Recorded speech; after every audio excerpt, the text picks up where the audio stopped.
የሚያዋጣ አቋም ስለሆነ የሚያዋጣ ብቻ አይደለም ተገቢም ስለሆነ አማራ ክልል ውስጥ ያለው ፖለቲካዊ ችግር መፍትሄው ከዛ ውጪ አይደለም። ድሮም ቢሆን በነገራችን ድሮም ቢሆን በለውጥ ስም ነገሩ ታልፎ ነው እንጂ አማራ ክልል ላይ ያለ ህዝብ የክልሉን መንግስት በጭራሽ አይፈልግም። በጭራሽ።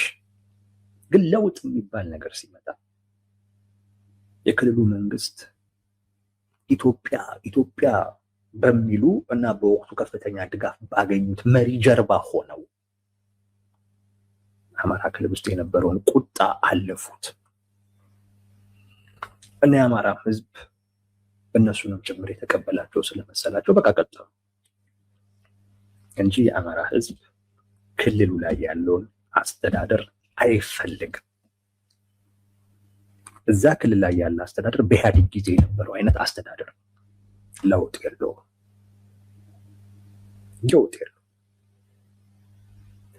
ድሮም ለክልሉ ነዋሪ ለክልሉ ህዝብ አይኖርም። ድሮም የማዕከላዊ መንግስት ተላላኪ ነው። አሁንም እንደዛ ነው። አሁንም በዛው ደረጃ ለውጥ የለውም። መሰረታዊ ባህሪው በኢህአዴግ ጊዜ ይሄ ነው። አሁንም በብልጽግና ጊዜ ይሄው ባህሪው ቀጥሏል። እኔ የክልሉ መንግስት በፍጹም አማራ ክልል መምራት የለበትም። ግን ያ ደግሞ ማለት ሌላ አማራጭ ኃይል ደግሞ አለ ማለት አይደለም። በሚገርም ሁኔታ እስካሁን ድረስ አማራጭ ኃይልም አልተፈጠረም ክልሉን አስተዳደር ሊቀይር የሚችል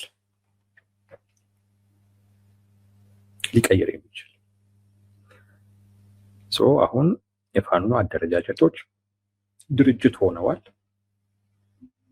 ብዙ ችግሮች ያሉባቸው ቢሆንም እዛም ውስጥ ቢሆን ለክልሉ አስተዋጽኦ ማድረግ የሚችሉ አቅም ያላቸው ሰዎችም አሉበት።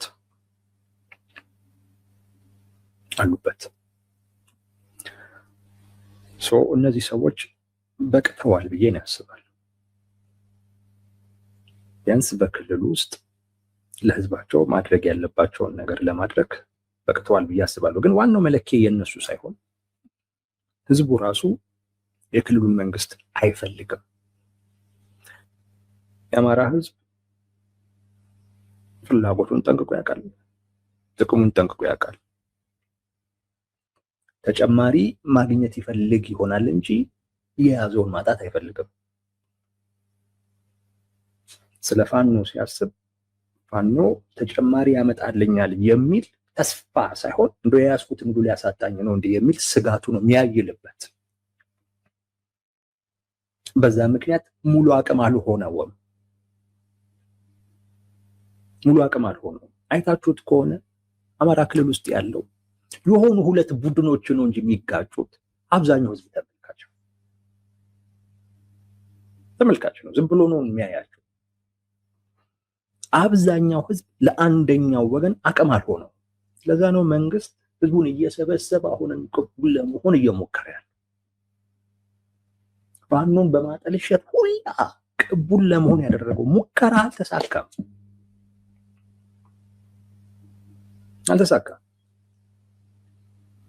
እያየን ያለነው እውነታ አሁን ላይ የክልሉ መንግስት ቅቡልነት የለውም የሚለው ድሮም የተረጋገጠ ነው። አሁን ደግሞ የክልሉን ሰላምና መረጋጋት በራሱ አቅም ማስጠበቅ ማስከበር የሚችልም አይደለም። በቃ የመሆን አቅምም የለውም። 3 ዓመት እድል ተሰጥቶት በጣም በጉዳዩ ላይ እውቀት እንደውም አብዛኞቹ እኮ መሪዎቹ አዳዲስ ወጣቶች እኮ ናቸው። ዛትማችን ብዙም ልምድ ምናምን የሌላቸው እኮ ናቸው። በዚህ ሂደት ውስጥ ነው ልምድ እያገኙ አብዛኞቹ። አለ እንዲህ አማራ ሊቅ የለም እኮ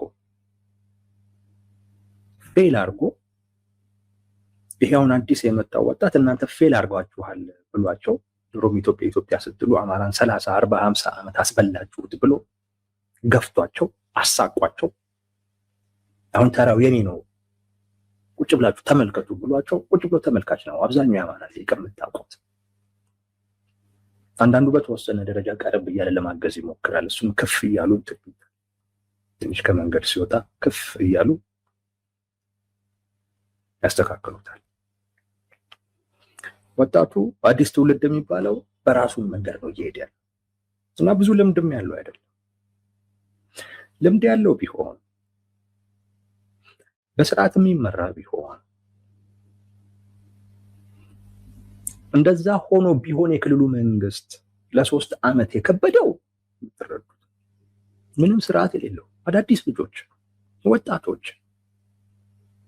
እዛው ክልል ውስጥ በምትደረግ እንቅስቃሴ ልምድ እያገኙ ያደጉ ልጆች እነዚህን ሰዎች በፖለቲካም በወታደራዊ እንትንም የመከላከያን አቅም ተላብሰው ማሸነፍም አልቻሉ፣ ራሳቸውንም ክልሉ ላይ መቆም አልቻሉ። የክልሉ አስተዳደር ይህንን ክልል ለዚህ የክልል አስተዳደር መተው ማለት ግጭቱ ይቀጥል ማለት ባይዘው ለእኔ ግጭቱ እንዲቆም የሚፈልግ ሰው በአማራ ክልል ውስጥ ጊዜያዊ መንግስት መመስረት አለበት። አማራጭ ያለው ጉዳይ አይደለም። አይኖ ብልጽግና ይሄን አይቀበልም። በጣም የሚጠላው ሀሳብ ነው። ነገር ግን አማራ ክልል ውስጥ ያለው እውነታ ይሄንን የሚያሳይ ነው። ካልሆነ መከላከያ እስከ መቼ እንደሆነ አይታወቅም፣ እዛው ሲላፋ ይከርማታል። አማራ ክልል ውስጥ ሲላፋ ይከርማታል። ክልሉ ላይ ያለው አስተዳደር ብቁ አይደለም፣ ወይንም አዲሱ ትውልድ አማራ ክልል ላይ በቃ ደርሻለሁ እያለ አሁን ተመልካች መሆን አልችልም እያለ ነው። በክልሌ ጉዳይ ላይ መወሰን አለብኝ እያለክ ነው። በዛ ደረጃ በቅቷል ባይነኝ። ክልሉ ላይ ጊዜያዊ መንግስት መመስረት አለበት የሚለው ግን አዋጭ አቋም። በዚህ ግፉበት። የህዝቡም ጥያቄ ነው። አማራ ክልል ውስጥ ሰላም መረጋጋት የሚመጣውም በዛ ሂደት። ክልሉ ላይ ያለው የኢህአዴግ ኤክስቴንሽን ነው።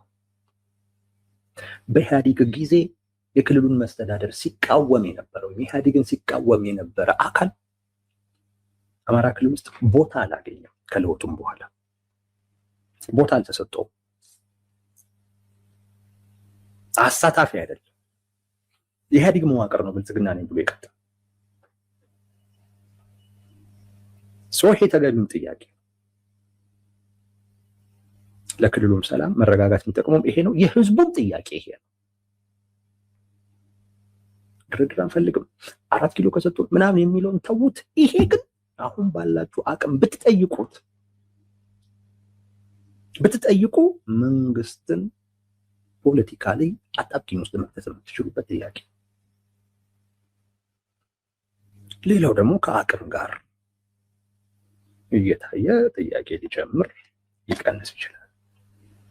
የአፍሪካ ህብረት ደብዳቤ ላይ ግን ይሄ መገለጹ በተወሰነ ደረጃ ግጭቱን ወይንም ጦርነቱን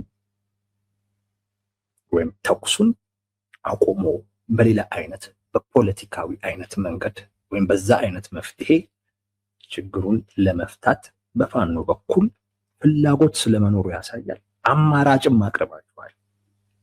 ደብዳቤው ላይ መገለጹ ጥሩ ነው። ይሄ